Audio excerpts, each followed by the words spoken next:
नमस्ते बच्चों, कैसे हैं आप? आशा है आप सभी स्वस्थ होंगे।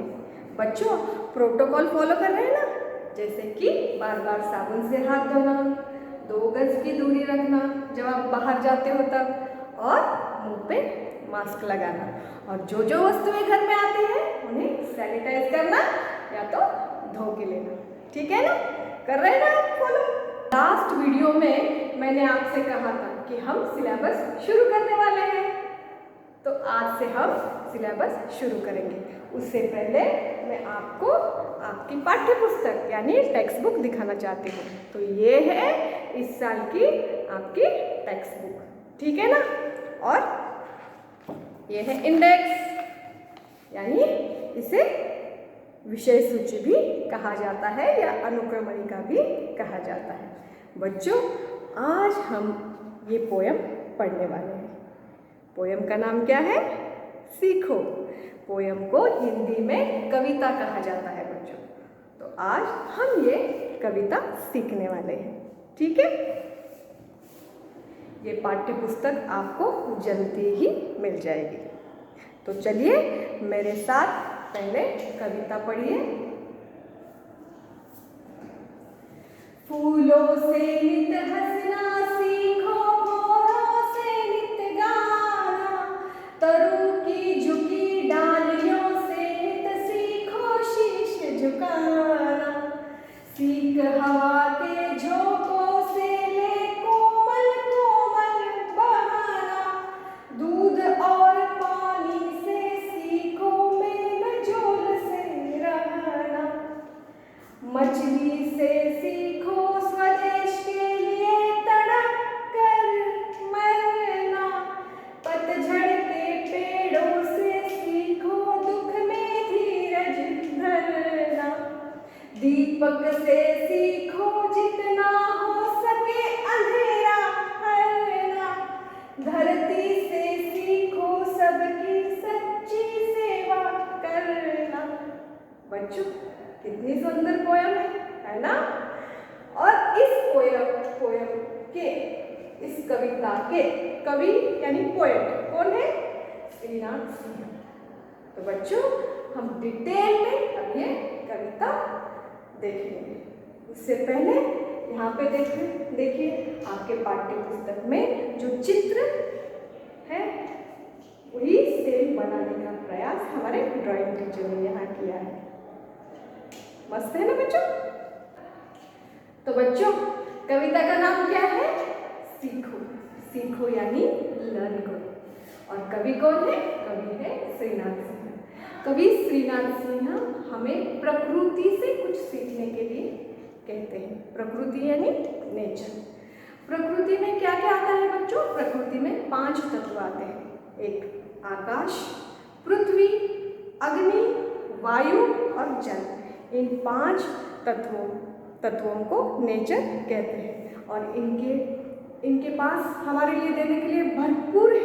वो भरपूर हमें देते रहते हैं, बदले में हमसे कुछ नहीं मांगते।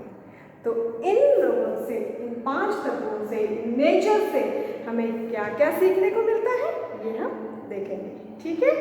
अब कविता हम डिटेल में देखने जा रहे हैं। तो चलिए बच्चों, फूलों से नित हंसना सीखो, भौरों से नित गाना। फूलों से हमें क्या सीखना है बच्चों? हंसना सीखना। फूलों को देखते ही हमें प्रसन्नता का अनुभव होता है ना? फूलों को देख के अच्छा लगता है ना आपको? तो फूलों से हमेशा क्या सीखना चाहिए? दूसरों को आनंद देना, हंसाना। जैसे बच्चों देखो, भगवान के ऊपर हम फूल चढ़ाते हैं, है ना? वो हंसते रहते हैं, और दूसरे दिन उन फूलों को उठाकर कचरे के डब्बे में डालते हैं, क्योंकि वो निर्माल्य होते हैं। दूसरे फूल चढ़ाते हैं फिर भगवान पे, लेकिन जब वो कचरे के डब्बे में भी जाते हैं फिर भी हंसते रहते हैं। रोते हैं कचरे के डब्बे में डालने के बाद? नहीं ना? ऐसे ही फूलों की तरह हमें हंसते और मुस्कुराते रहना चाहिए, है ना? भौरों से नित गाना। भौरों से बच्चों भौरे होते हैं जो फूलों के ऊपर मंडराते रहते हैं और भू भू भू भू भू आवाज निकालते रहते हैं, है ना? ऐसे ही हमें हमेशा जीवन में हंसते रहना चाहिए, गुनगुनाते रहना चाहिए। कितनी सुंदर बात है ना बच्चों। नेक्स्ट देखेंगे, तरु की झुकी डालियों से नित सीखो शीश झुकाना। तरु माना पेड़, ट्री। जब फलों से फूलों से लदा हुआ जब झाड़ होता है तो वो हमेशा झुकता है। इसी तरह हम हमेशा बड़ों के आगे झुकना हमें सीखना चाहिए, उनका आदर करना सीखना चाहिए, उनका सम्मान करना सीखना चाहिए, है ना। अगर हम उनका आदर करना सीखेंगे तो वो भी हमें रिस्पेक्ट देंगे, हमारी बात मानेंगे, है ना बच्चों। आप मानते हो बड़ों की बात? हमेशा बड़ों की बात मानना, क्योंकि वो हमें अच्छे के लिए कहते हैं, बुरे के लिए नहीं कहते, है ना।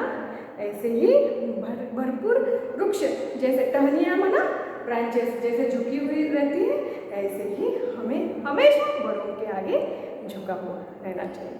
ठीक है बच्चों। नेक्स्ट देखेंगे, सीख हवा के झोंकों से ले कोमल कोमल बहना। हवा का झोंका यानी बच्चों जैसे हवा एयर कितनी सॉफ्ट बहती है ना। हम कहते हैं बच्चों आहा कितनी सुंदर हवा बह रही है, कहते हैं ना हम। ऐसे ही हमारा स्वभाव हमें सॉफ्ट रखना है, कोमल रखना है, किसी को भी गुस्सा नहीं करना। गुस्सा करना अच्छी बात है बच्चों? नहीं ना। इसलिए हमारा स्वभाव कैसे रहना, सॉफ्ट। अगर हमें किसी की बात अच्छी भी नहीं लगी लेकिन हम धीरे आवाज में कोमलता से उसे कह सकते हैं, गुस्से में नहीं कहना, है ना। कितनी सुंदर है कविता। दूध और पानी से सीखो मेल जोल से रहना। बच्चों दूध और पानी जब हम मिक्स करते हैं तो पहचान सकते हैं दूध कौन सा है और पानी कौन सा है? नहीं ना। ऐसे ही हमें सबके साथ मेल मिलाप से मेल जोल कर रहना चाहिए। ये गरीब है मैं इससे बात नहीं करूँगा, ये छोटे जाति का है इससे बात नहीं करूँगा, ऐसे नहीं करना चाहिए। सभी एक समान रहना चाहिए और मेल जोल से हमें सबके साथ व्यवहार करना चाहिए, है ना बच्चों। मछली से सीखो स्वदेश के लिए तड़प कर मरना। स्वदेश यानी अपना देश। बच्चों मछली का देश कौन सा होता है? पानी।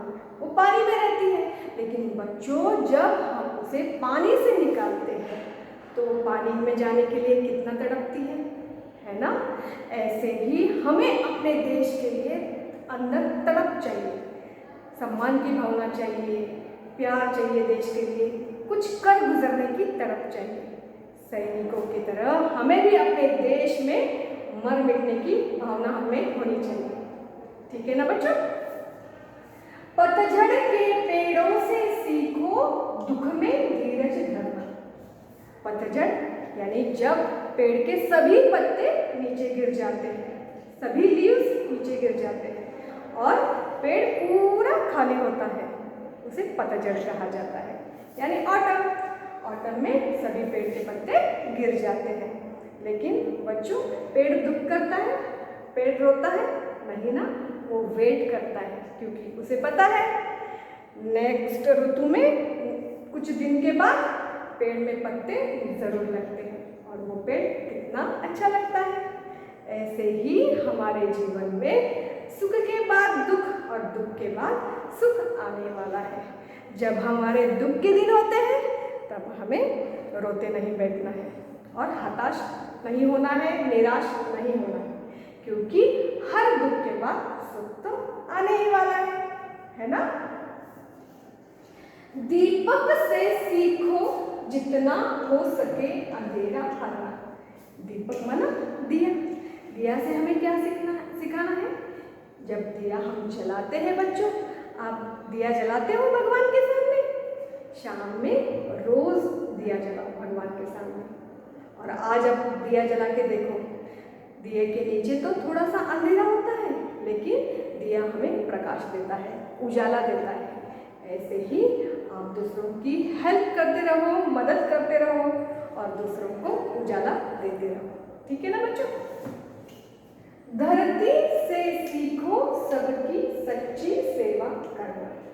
बच्चों धरती हमें कितना कुछ देती है, अन्न वस्त्र और निवारण। ये हमें धरती से मिलता है। कैसे? धरती हमें पेड़ पौधों के जरिए धन देती है ना।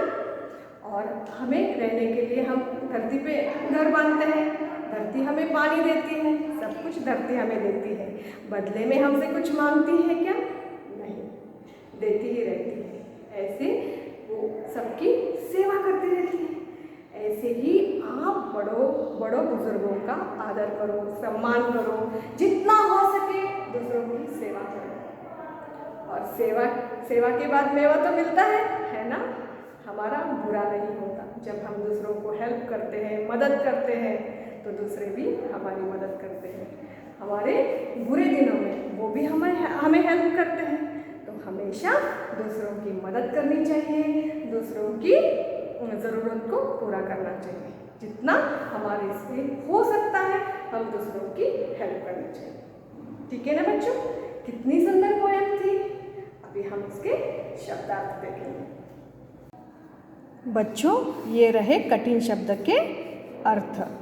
नित माना हमेशा, मेलजोल यानी मिलजुल कर, भवरो यानी भवरो, स्वदेश यानी अपना देश, दुख माना कष्ट, तरु माना पेड़, पतझड़ माना एक मौसम जिसमें पेड़ों के पत्ते झड़ते हैं, शीश माना सिर, और डालियों माना टहनियों, धीरज माना हिम्मत, हरना माना दूर करना, और दीपक माना दिया। तो बच्चों, कितनी सुंदर कविता थी, है ना। मुझे पता है आप ये कविता आत्मसात जरूर करेंगे, यानी बाय हार्ट जरूर करेंगे। और PDF के जरिए हम आपके पास नोट्स भेजते रहेंगे। आप उन्हें लिखने का प्रयास करो और ये कविता को भी बाय हार्ट करने का प्रयास करो।